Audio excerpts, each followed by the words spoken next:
ಪ್ರೇಮಜೀವಿಯ ಕಥಾ ಪ್ರಪಂಚಕ್ಕೆ ತಮ್ಮೆಲ್ಲರಿಗೂ ಸ್ವಾಗತ ಸುಸ್ವಾಗತ. ನೀವಿನ್ನೂ ನಮ್ಮ ಚಾನಲ್ಗೆ ಸಬ್ಸ್ಕ್ರೈಬ್ ಮಾಡಿಲ್ಲ ಅಂದರೆ ಒಳ್ಳೊಳ್ಳೆ ಕಥೆಗಳನ್ನ ಕೇಳಬೇಕಲ್ವಾ?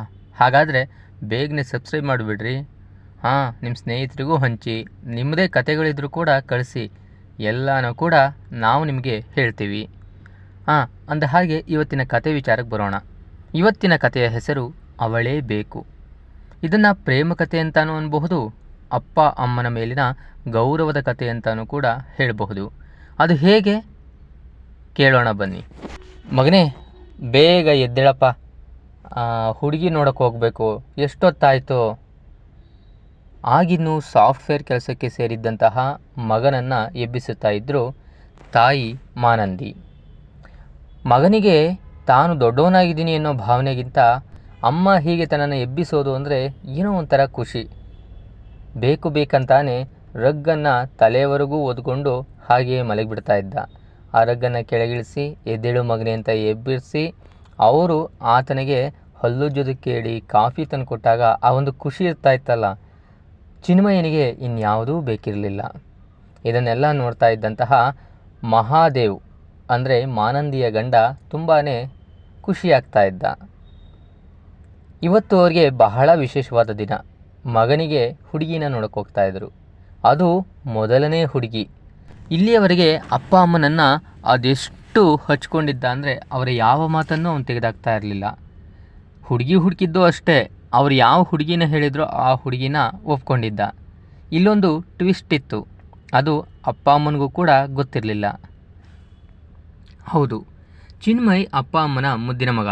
ಯಾವತ್ತಿಗೂ ಯಾವುದಕ್ಕೂ ಹಠ ಹಿಡಿದವನಲ್ಲ, ಯಾರನ್ನೂ ತನ್ನ ಹತ್ತಿರ ಸೇರಿಸಿದವನೂ ಅಲ್ಲ. ಫ್ರೆಂಡ್ಶಿಪ್ ಏನೇ ಇದ್ದರೂ ಅದು ಗೇಟಿಂದ ಆಚೆ, ಗೇಟ್ ಒಳಗೆ ನಾನಿನ್ನೂ ಚಿಕ್ಕ ಮಗುನೇ ಅನ್ನೋದು ಅವನ ಮನೋಭಾವ. ಪ್ರೀತಿ ಗೀತಿ ಅಂದರೆ ಹಾವು ತುಳಿದವನಂಗೆ ಮಾರುದ್ದ ಜಿಗಿತಾ ಇದ್ದ. ಗರ್ಲ್ ಫ್ರೆಂಡ್ಸ್ ಇದ್ದರು, ಆದರೆ ಅದು ಫ್ರೆಂಡ್ಶಿಪ್ಪಿಗೆ ಮಾತ್ರ ಸೀಮಿತವಾಗಿತ್ತು. ಅಂತಹ ಚಿನ್ಮಯ್ ಇವತ್ತು ನಾನು ಮದುವೆ ಆಗೋದಾದರೆ ಅವಳನ್ನೇ ಆಗಬೇಕು ಅಂತ ಮನಸ್ಸಿನಲ್ಲಿ ನಿರ್ಧಾರ ಮಾಡಿಬಿಟ್ಟಿದ್ದ. ಎಲ್ಲರೂ ರೆಡಿಯಾದರು, ಹುಡುಗಿ ಮನೆಗೆ ಹೋದರು, ಹುಡುಗಿನ ನೋಡಿದ್ರು. ಮಾನಂದಿಗೆ ಯಾಕೋ ಆ ಹುಡುಗಿ ಅಷ್ಟೇನು ಬೇಡ ಅಂತ ಅನ್ನಿಸ್ತು. ಲಕ್ಷಣವಾಗೇನೋ ಇದ್ಲು, ಆದರೆ ಅವಳ ಹಾವಭಾವದಲ್ಲಿ ಏನೋ ವ್ಯತ್ಯಾಸ ಕಾಣಿಸ್ತಾ ಇದೆ. ನಮ್ಮ ಮನೆಗೆ ಈಕೆ ಒಗ್ಗೋದಿಲ್ಲ, ಬೇಡ. ಇದನ್ನು ತನ್ನ ಗಂಡ ಮಹಾದೇವನಿಗೆ ಹೇಳಿದಾಗ, ಅಷ್ಟೇ ತಾನೇ ಬಿಡು, ಇನ್ನು ಮೊದಲನೇ ಹುಡುಗಿ, ಆಯಿತು ಇನ್ನೂ ಹುಡುಕನ, ನಮ್ಮ ಹುಡುಗಂಗೆ ಏನು ಕಡಿಮೆ ಆಗಿದೆ. ಅವರು ಕೂಡ ಹೆಂಡತಿಯ ಪರವನ್ನು ವಹಿಸಿದ್ರು. ಗಂಡ ಹೆಂಡತಿ ಒಬ್ರಿಗೊಬ್ಬರೇನೋ ಮಾತನಾಡ್ಕೊಂಡ್ರು, ಆದರೆ ಚಿನ್ಮಯನ ಮಾತು ಕೇಳಲಿಲ್ಲ. ಚಿನ್ಮಯ್ ಏನು ಅಂದ್ಕೊಂಡ, ಅವ್ರಿಗೂ ಇಷ್ಟ ಆಗಿದೆ ಅಂತ ಅಂದ್ಕೊಂಡು ಇವನು ಖುಷಿಯಾದ. ಮನೆಗೆ ಬಂದ ಮೇಲೆ ಗೊತ್ತಾಗಿದ್ದು ಅವರಿಗೆ ಹುಡುಗಿ ಇಷ್ಟ ಆಗಿಲ್ಲ ಅಂತ. ಯಾಕಮ್ಮ, ಚೆನ್ನಾಗೇ ಇದ್ರಲ್ಲ? ಜೀವನದಲ್ಲಿ ಮೊದಲ ಬಾರಿಗೆ ಅಮ್ಮನ ಎದುರಿಗೆ ನೀನು ಮಾಡಿದ್ದು ಸರಿನಾ ಅಂತ ಕೇಳೋ ರೀತಿಯಲ್ಲಿ ಕೇಳಿದ್ದು. ಆ ಮಾತನ್ನು ಕೇಳಿ ಮಾನಂದಿಗೆ ಆಶ್ಚರ್ಯವಾಯಿತು. ಮಹಾದೇವ್ ಒಮ್ಮೆ ಮಗನನ್ನು ನೋಡಿದ್ರು. ಮಗನೇ, ನೀನ ಆಡಿದ್ದು ಮಾತು? ಹೌದಪ್ಪ, ಹುಡುಗಿ ಚೆನ್ನಾಗಿದ್ರಲ್ವಾ, ನನಗಿಷ್ಟ ಆದ್ರಲ್ಲ. ಅಪ್ಪನಿಗೆ ಏನೋ ವಿಶೇಷ ಇದೆ ಅಂತ ಅನ್ನಿಸ್ತು. ಮಗ ಯಾವತ್ತೂ ಈ ರೀತಿ ಹೇಳ್ದನಲ್ವಲ್ಲ. ಮಾನಂದಿ ಕಡೆ ತಿರುಗಿದ್ರು. ನೋಡು ಮಾನಂದಿ, ನಮ್ಮ ಹುಡುಗ ಯಾವತ್ತೂ ಈ ಥರ ಮಾತಾಡ್ದನಲ್ಲ. ಚಿನ್ಮಯ ಈ ರೀತಿ ಹೇಳ್ತಾ ಇದ್ದಾನೆ ಅಂದರೆ ಆ ಹುಡುಗಿಲೇನೋ ವಿಶೇಷ ಇರಬೇಕು, ನಾವೇ ಗುರ್ತಿಸ್ಲಿಲ್ವಾ? ಇಲ್ಲ ರೀ, ಅದೇನೇ ಇದ್ರೂ ನನಗಿಷ್ಟ ಆಗಲಿಲ್ಲ. ಖಂಡಿತವಾಗಿ ಕಡ್ಡಿ ತುಂಡಾಗುವಂತೆ ಮಾನಂದಿ ಹೇಳಿಬಿಟ್ರು. ಇಲ್ಲ ಅಮ್ಮ, ಯಾಕೋ ಅನ್ನಿಸ್ತಾ ಇದೆ ನನಗೆ ಆ ಹುಡುಗಿನೇ ಮದುವೆ ಆಗಬೇಕು. ಮಗನೇ, ಅವರಲ್ಲಿ ಕೋಪ ಇತ್ತು. ಯಾವತ್ತಿಗೂ ಮಗನನ್ನು ಸುಮ್ಮನೆ ಬೈದವರಲ್ಲ. ಮಾದೇವು ಅಷ್ಟೇ, ಮಗನನ್ನು ಬೈಬೇಕಾದ್ರೆ 10 ಸಾರಿ ಯೋಚನೆ ಮಾಡ್ತಾಯಿದ್ರು. ಅಂಥ ಬುದ್ಧಿವಂತ ಮಗ. ಅಂಥವನನ್ನು ಇವತ್ತು ರೇಗ್ತಾ ಇದ್ದಾರೆ ಅಂದರೆ ಇಲ್ಲೇನೋ ಸಮಸ್ಯೆ ಉದ್ಭವವಾಯಿತು ಅಂತಾನೆ ಅರ್ಥ. ಅಮ್ಮ, ನಿನ್ನ ನಾನು ಆಮೇಲೆಲ್ಲ ಹೇಳ್ತೀನಿ, ಆದರೆ ಆ ಹುಡುಗಿನೇ ನನ್ನ ಮದುವೆ ಆಗೋದು. ಹಠ ಹಿಡಿದವನಂತೆ ಕುಳಿತು ಬಿಟ್ಟ ಚಿನ್ಮಯ್. ಮಾನಂದಿಗೆ ದಿಕ್ಕೇ ತೋಚಲಿಲ್ಲ. ಮಾದೇವ್ 1-2 ದಿನ ಹೋಗಲಿ, ಅವನ ಮನಸ್ಥಿತಿನೂ ಸರಿ ಹೋಗುತ್ತೆ, ಆಮೇಲೆ ಮಾತಾಡೋಣ, ಈಗೇನು ಮಾತಾಡೋಕೆ ಹೋಗಬೇಡ, ಸುಮ್ಮನಿದ್ಬಿಡು. ಹೆಂಡತಿಗೆ ಬುದ್ಧಿ ಮಾತು ಹೇಳಿ ಸುಮ್ಮನಾಗಿಸಿದ. 1 ದಿನ ಆಯಿತು, 2 ದಿನ ಆಯಿತು, 3 ದಿನ ಆಯಿತು. ಮತ್ತೆ ಮದುವೆ ಬ್ರೋಕರ್ ಸದಾನಂದ್ ಮನೆಗೆ ಬಂದರು. ಏನು ಸದಾನಂದ್ ಅವರೇ, ಮನೆ ಬಂದುಬಿಟ್ರಿ? ಇನ್ನೇನು, ಯಾವ್ದಾರ ಹುಡುಗಿ, ಒಳ್ಳೆ ಹುಡುಗಿ, ಒಳ್ಳೆ ಸಂಬಂಧ? ಸಹಜವಾಗಿ ಮಹಾದೇವ್ ಛೇಡಿಸಲೆಂಬಂತೆ ಕೇಳಿದರು. ಇಲ್ಲದೇ ಇರುತ್ತಾ ನೀವು ಅದೇನೋ ಅಂದಂಗೆ ಇರುವೆ ಬರೋದು ಸಕ್ಕರೆ ಇದ್ರೆ ಅಲ್ವೇ, ಹಾಗೆ ಹುಡುಗಿ ಸಂಬಂಧ ಹುಡುಗ ಸಂಬಂಧ ಈ ಥರ ಇದ್ರೆ ತಾನೇ ನಾನು ಹುಡ್ಕೊಂಬರೋದು. ಅವರು ಕ್ಯಾಶುಯಲಾಗಿ ಹೇಳಿದ್ರು. ಸರಿ ಬನ್ನಿ ಬನ್ನಿ ಒಳಗಡೆ. ಬಂದವರೇ ಒಂದು 10 ಹುಡುಗಿ ಫೋಟೋನ ಟೇಬಲ್ ಮೇಲೆ ಹಾಕಿದ್ರು. ಅವರಿಟ್ಟ ಫೋಟೋಗಳನ್ನ ನೋಡಿ ಮಹಾದೇವಿಗೆ ಡೌಟ್ ಬಂತು. ಅಲ್ಲ, ಇವತ್ತೇನು ಇದ್ಕಿದ್ದಂಗೆ ಬಂದು ಇಷ್ಟೊಂದು ಹುಡುಗಿ ಫೋಟೋಗಳನ್ನ ಇವರು ತೋರಿಸ್ತಾ ಇದ್ದಾರಲ್ಲ. ಆದರೆ ಅಲ್ಲಾಗಿದ್ದೇನು ಅಂದರೆ ಮಾನಂದಿ ಸ್ವತಃ ಸದಾನಂದನಿಗೆ ಫೋನ್ ಮಾಡಿ, ನಿನ್ನ ಹತ್ರ ಇರೋ ಒಳ್ಳೊಳ್ಳೆ ಹುಡುಗಿ ಫೋಟೋಗಳನ್ನ ನಾಳೆ ಬೆಳಗ್ಗೆನೇ ತೊಗೊಂಡು ನಮ್ಮ ಮನೆಗೆ ಬರಬೇಕು. ಕಾಫಿ ಟೀ ತಿಂಡಿ ಅಂತೆಲ್ಲ ಅಲ್ಲಿ ಕೂತ್ಕೋಬೇಡ, ಎಲ್ಲ ನಾನೇ ರೆಡಿ ಮಾಡಿರ್ತೀನಿ, ಇಲ್ಲಿಗೆ ಬಂದುಬಿಡಬೇಕು. ಬೇಗ ಹುಡುಗಿ ಫೋಟೋ ತೋರಿಸ್ಬೇಕು. ಅದು ಎಲ್ಲನೂ ಒಂದು ಒಳ್ಳೆ ಲೆವೆಲಾಗಿರಬೇಕು, ಒಳ್ಳೆ ಹುಡುಗಿ ಆಗಿರಬೇಕು, ಒಳ್ಳೆ ಮನೆತನ ಇರಬೇಕು. ಗೊತ್ತಾಯ್ತಾ? ಖಡಾಖಂಡಿತವಾಗಿ ಹೇಳಿದ್ರಲ್ಲ, ಇದು ನನ್ನ ಮಗನಿಗೆ ಮತ್ತು ನಮ್ಮ ಯಜಮಾನ್ರಿಗೆ ಗೊತ್ತಾಗಬಾರ್ದು. ಆಕೆ ಹೇಳಿದ್ರಲ್ಲ, ಸರಿ. ಸದಾನಂದ ಯಾವುದನ್ನು ಹೇಳಿರಲಿಲ್ಲ, ಫೋಟೋಗಳನ್ನೆಲ್ಲ ತಗೊಬಂದಿದ್ದ. ಒಂದಕ್ಕಿಂತ ಒಂದು ಚೆನ್ನಾಗಿತ್ತು ರೀ. ಲಕ್ಷಾಧಿಪತಿಗಳಿಂದ ಹಿಡಿದು ಕೋಟ್ಯಾಧಿಪತಿಗಳವರೆಗೆ ಎಲ್ಲರ ಮಕ್ಕಳ ಫೋಟೋಗಳು ಬಂದಿದ್ದು. ಚಿನ್ಮಯ್ ಎಲ್ಲರನ್ನೂ ನೋಡ್ದ. ಇಲ್ಲಮ್ಮ, ನನಗಿವ್ರು ಯಾರೂ ಮೆಚ್ಚುಗೆ ಆಗಲಿಲ್ಲ. ನಾನು ಮದುವೆ ಆಗೋದಾದರೆ ಅವಳನ್ನೇ ಮದುವೆ ಆಗೋದು. ಈ ಸಲ ಮಾನಂದಿಗೆ ಸಹನೆ ಮಿತಿ ಮೀರಿಬಿಡ್ತು. ಏನು ಹೇಳ್ತಾ ಇದೀಯಾ ಚಿನ್ಮಯ್? ನಾವು ಹೇಳೋದು ನೀನು ಒಳ್ಳೇದಕ್ಕೆ. ಏನು ಮಾತಾಡ್ತಾ ಇದೀಯಾ ನೀನು? ಗೊತ್ತಾಗ್ತಾ ಇದೆಯಾ? ಅವಳು ಬೇಡ ಅಂದರೆ ಬೇಡ. ಯಾಕಮ್ಮ ಬೇಡ? ಯಾಕಂದರೆ ಅವಳಿಗೆ ನಯನೂ ಇಲ್ಲ, ನಾಜುಕೂ ಇಲ್ಲ, ದೊಡ್ಡವ್ರನ್ನೇ ಗೌರವ ಕೊಡಬೇಕು ಅಂತ ಅನಿಸ್ಲಿಲ್ಲ. ನಾನು ನೋಡಲಿಲ್ವಾ? ಕಾಫಿ ಟೀ ತಂದು ಕೊಡೋದ್ರಲ್ಲಿ ಅವಳನ್ನ ನೋಡ್ಬೋದು. ಇವತ್ತಿನ ಹುಡುಗಿ ಬಿಡು ಮಾಡೋಣ ಅಂತ ಅನ್ಕೊಬೋದು. ಆದರೆ ಅವಳಲ್ಲಿರೋ ಸೌಮ್ಯತೆ ಅದು ಸೌಮ್ಯತೆ ಅಲ್ಲ.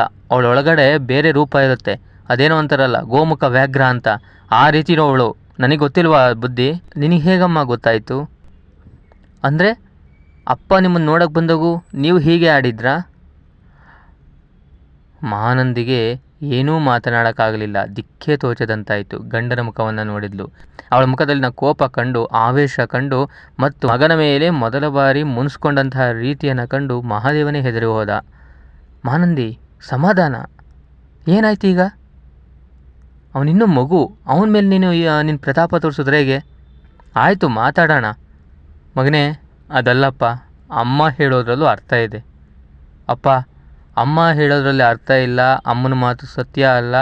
ಅಮ್ಮ ಸುಳ್ಳು ಹೇಳ್ತಿದ್ದಾರೆ. ಇದೆಲ್ಲಪ್ಪ ನಾನು ಹೇಳ್ತಾ ಇರೋದು. ನನಗೆ ಆ ಹುಡುಗಿ ಮೇಲೆ ಮನಸ್ಸಾಗಿದೆ. ಆ ಹುಡುಗಿನ ಬಿಟ್ಟು ನಾನು ಬೇರೆ ಯಾರನ್ನೂ ಮದುವೆ ಆಗಲ್ಲ. ಕಾರಣ ಹೇಳೋ, ಯಾಕೋ ಇಷ್ಟೊಂದು ಹಠ ಹಿಡಿತೀಯಾ? ಇಲ್ಲಪ್ಪ, ನಾನು ಸಮಯ ಆದ ಕಾರಣ ಹೇಳ್ತೀನಿ. ಸದಾನಂದ ಅವರಿಗೆ ನಮಸ್ಕಾರ ಮಾಡಿ, ದಯವಿಟ್ಟು ಕ್ಷಮಿಸಿ, ನಮ್ಮಿಂದ ತಪ್ಪಾಗಿದೆ ಅಂತ ಹೇಳಿ ಕೈ ಮುಗಿದು ಕಳಿಸ್ಕೊಟ್ಬಿಟ್ಟ ಚಿನ್ಮಯ್. ಅವನು ಹೋದ್ಮೇಲೆ ನೋಡಿ ಪ್ರಾರಂಭ ಆಯಿತು ಮನೆಯಲ್ಲಿ 3ನೇ ಮಹಾಯುದ್ಧ. ಒಂದು ಕಡೆ ಅಮ್ಮನ ಮಾತಿಲ್ಲ, ಒಂದು ಕಡೆ ಮಗನ ಮಾತಿಲ್ಲ, ಒಂದು ಕಡೆ ಅಪ್ಪನ ಮಾತಿಲ್ಲ. ಯಾಕೋ ಚಿನ್ಮಯನಿಗೆ ತಾನೇನೋ ತಪ್ಪು ಮಾಡ್ತಾಯಿದ್ದೀನಿ ಅಂತ ಅನ್ನಿಸ್ತು. ಅಪ್ಪ ಅಮ್ಮ ಇಷ್ಟೊಂದು ಬೇಜಾರಾಗ್ಬಿಟ್ರ ನಾನು ಮಾಡಿದ್ದು ನಿರ್ಧಾರಕ್ಕೋಸ್ಕರ ಅಂತ. ಆದರೆ ಅವನಿಗೆ ಮಾಡಿದ್ದಕ್ಕೂ ಕಾರಣ ಇತ್ತು. ಅವನು ಮಾತೇ ಆಡಲಿಲ್ಲ. ಅಮ್ಮ, ಅಪ್ಪ ಬೆಳಿಗ್ಗೆ ರೆಡಿಯಾಗ್ರಿ ಎಂದು. ಎಲ್ಲಿಗೆ? ಅಮ್ಮ ಕೋಪದಲ್ಲೇ ಕೇಳಿದ್ರು. ಇಲ್ಲ ಅಮ್ಮ, ನಿನಗೇನೋ ಒಂದು ಮಾತು ಹೇಳಬೇಕು ಮತ್ತು ನಿನ್ನೆಲ್ಲೋ ಕರ್ಕೊಂಡು ಹೋಗ್ಬೇಕು ನಾನು. ದಯವಿಟ್ಟು ರೆಡಿಯಾಗು. ಮನಸ್ಸಿಲ್ಲದ ಮನಸ್ಸಿನಿಂದ ಬೆಳಿಗ್ಗೆ ರೆಡಿಯಾದರು. ಚಿನ್ಮಯ್ ತನ್ನ ಕಾರನ್ನು ತಗೊಂಡು ಅಪ್ಪ ಅಮ್ಮನ್ನ ಕರ್ಕೊಂಡು ದೂರದ ತಿಮ್ಮನಹಳ್ಳಿಗೆ ಬಂದ. ತಿಮ್ಮನಹಳ್ಳಿಯಲ್ಲಿ ಒಂದು ಮನೆಯ ಮುಂದೆ ನಿಂತ. ಆ ಮನೆಯನ್ನು ನೋಡಿ ಮಾನಂದಿಗೆ ಆಶ್ಚರ್ಯವಾಯಿತು. ಯಾಕಂದರೆ ಅದು ಅವಳೇ ಹುಟ್ಟಿ ಬೆಳೆದಂತಹ ಮನೆ. ಅವಳೇ ಹುಟ್ಟಿ ಬೆಳೆದಿದ್ರೂ ಕೂಡ ಆ ಮನೆಗೆ ಬಂದು ಬಹಳ ವರ್ಷಗಳೇ ಆಗಿತ್ತು. ಮಾನಂದಿಗೆ ಒಬ್ಬ ಅಣ್ಣ ಇದ್ದ. ಆತನ ಹೆಸರು ಹರೀಶ ಅಂತ. ಆತ ಬಹಳ ಒಳ್ಳೆಯವನೇ. ಆದರೆ ಕೆಲವೊಂದು ಸಲ ಗೊತ್ತಲ್ಲ ಮನೆ ಹೆಣ್ಮಕ್ಳು ವಿಚಾರಗಳು. ಅವನ ಹೆಂಡತಿ ಮಾಡಿದಂತಹ ತಾಪತ್ರಯ ಕಿರಿಕಿರಿಗೆ ಅಲ್ಲಿ ಸಮಸ್ಯೆ ಉದ್ಭವವಾಗಿತ್ತು. ಯಾವತ್ತಿನಂತೆ ಗೌರಿ ಹಬ್ಬಕ್ಕೆ ತಂಗಿ ಬಂದಿದ್ಲು. ತಂಗಿನ ಮಾತಾಡ್ಸಿದ್ರು. ಅವಳಿಗಿನ್ನೇನು ಉಡುಗೊರೆ ಕೊಡಬೇಕು. ಆಗ ಇನ್ನೂ ಮಾನಂದಿ ಆಗಲಿ ಮಾದೇವ್ ಆಗಲಿ ಈ ಮಟ್ಟಕ್ಕೆ ಬೆಳೆದಿರಲಿಲ್ಲ. ಸಣ್ಣದಾಗಿ ಒಂದು ಮಾತಾಡ್ಬಿಟ್ಟಿದ್ರು ಅವರತ್ತಿಗೆ ಅಷ್ಟೇ. ಅವತ್ತಾದಂತಹ ಸಣ್ಣ ಮನಸ್ತಾಪ ಆಮೇಲೆ ಅವರ ಸಂಬಂಧವನ್ನೇ ಹದಗೆಡಿಸ್ಬಿಡ್ತು.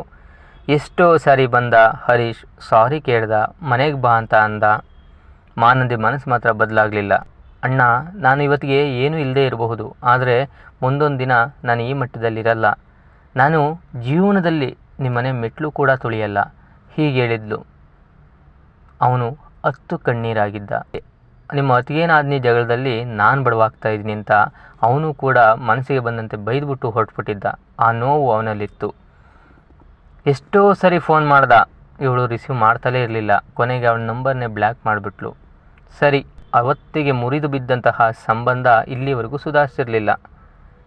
ಇನ್ಫ್ಯಾಕ್ಟ್ ಚಿನ್ಮಯನಿಗೂ ಕೂಡ ಆ ಊರಿನ ಕಡೆಗೆ ಹೆಚ್ಚಿನ ಸೆಳೆತ ಏನೂ ಇರಲಿಲ್ಲ. ಚಿಕ್ಕ ವಯಸ್ಸಿಂದ ಹೋಗಿ ನಮ್ಮ ಅಜ್ಜಿ, ನಮ್ಮ ತಾತ, ಇದು ನಮ್ಮ ಅಮ್ಮ ಹುಟ್ಟಿದ ಮನೆ, ಹೀಗೆ ಆಟ ಆಡಿದ್ರಲ್ವ, ಅವನಿಗೂ ಒಂದು ಫೀಲಿಂಗ್ ಬರಲೇ ಇಲ್ಲ.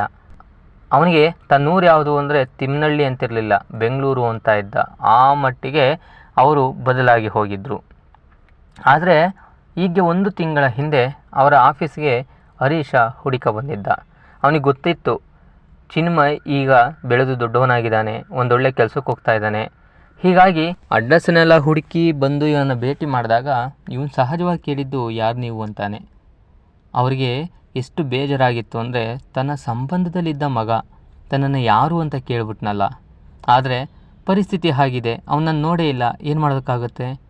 ಆಗ ಅವರು ನಡೆದ ಕಥೆಯನ್ನೆಲ್ಲ ಹೇಳಿದರು.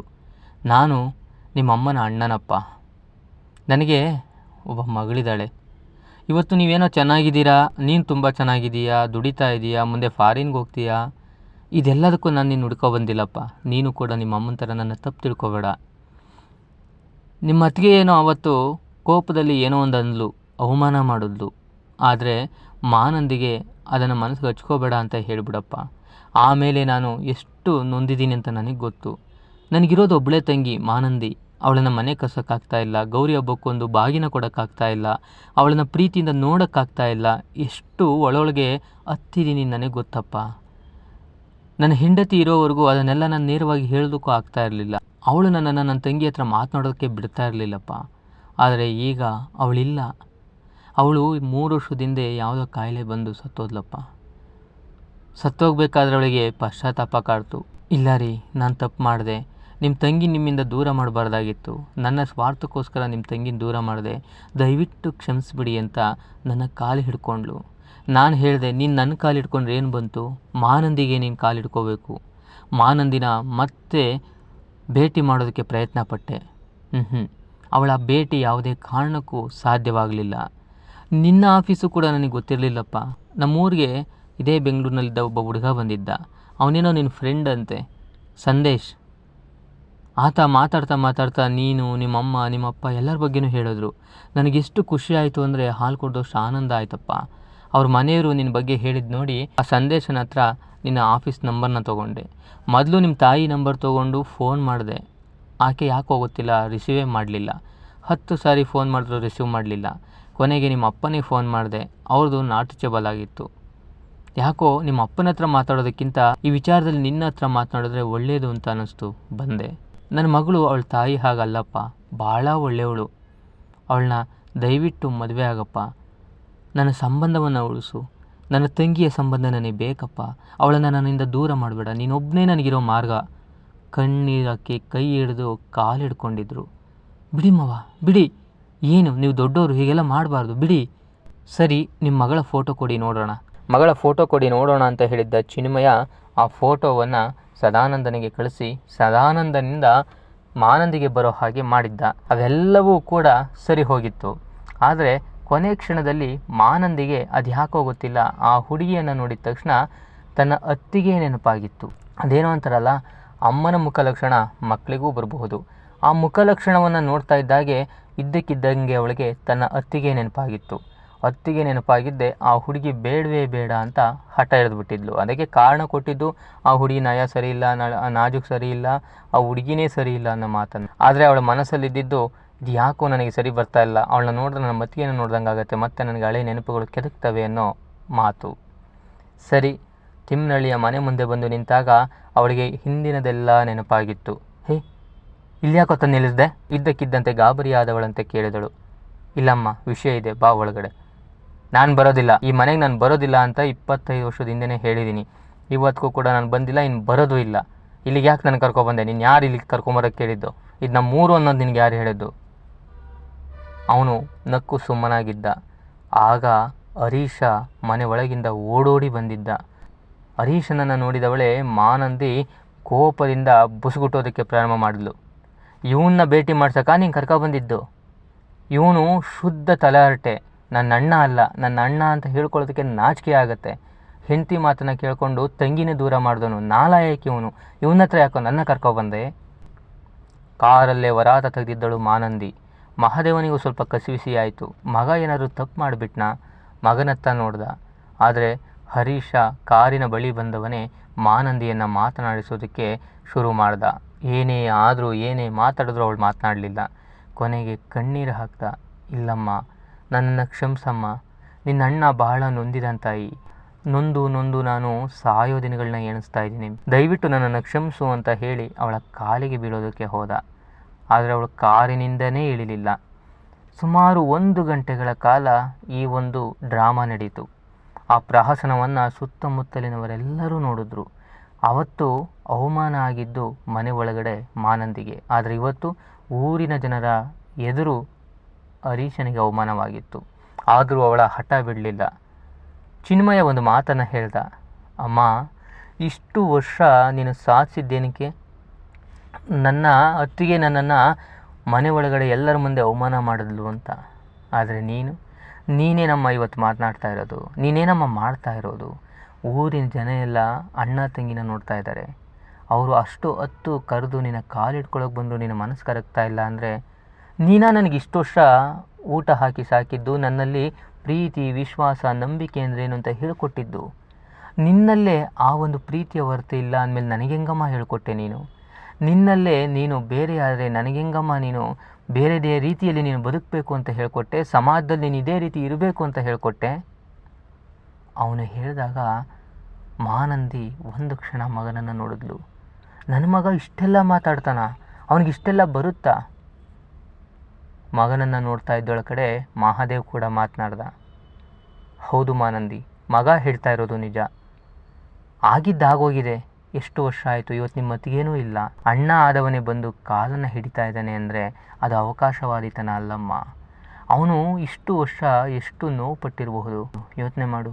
ನಮ್ಮಲ್ಲಿ ಏನೇ ಸಮಸ್ಯೆ ಆಗಲಿ ಅದನ್ನು ಒಳಗಡೆ ಇದ್ದು ಬಗೆಹರಿಸ್ಕೋಬೇಕು. ಹೀಗಲ್ಲ ತಾಯಿ, ಬಾ ಒಳಗಡೆ. ಹೆಂಡತಿಯನ್ನು ಅವನು ಕೂಡ ತಾಯಿ ಅನ್ನೋ ಮಟ್ಟಿಗೆ ಸಮಾಧಾನ ಮಾಡೋದಕ್ಕೆ ನೋಡ್ದ. ಸರಿ, ಎಲ್ಲರ ಮಾತು ಮುಗಿದ ಮೇಲೆ ಮಾನಂದಿಗೆ ಮಾತನಾಡೋದಕ್ಕೆ ಬೇರೆ ಏನೂ ಇರಲಿಲ್ಲ. 25 ವರ್ಷಗಳ ನಂತರ ತವರು ಮನೆಯ ಒಳಗಡೆ ಕಾಲಿಟ್ಟಿದ್ಲು. ಒಳಗಡೆ ಹೋಗುತ್ತಿದ್ದ ಹಾಗೆ ಅತ್ತಿಗೆಯ ಫೋಟೋ ಎದುರಿಗಿತ್ತು. ಎದುರಿಗೆ ಫೋಟೋಗೆ ಹಾರವನ್ನು ಹಾಕಲಾಗಿತ್ತು. ಅಣ್ಣನ ಕಡೆ ನೋಡಿದ್ಲು. ನಿನಗೆ ಅನ್ಯಾಯ ಮಾಡಿಲ್ಲಮ್ಮ, ಅವಳು ಬಹಳ ಬೇಗ ಹೋಗ್ಬಿಟ್ಲು ಅಂದಾಗ ಅವಳಿಗೆ ಗೊತ್ತಿಲ್ಲದ ಹಾಗೆ ಮಾನಂದಿ ಕಣ್ಣಲ್ಲಿ ನೀರು ಬಂತು.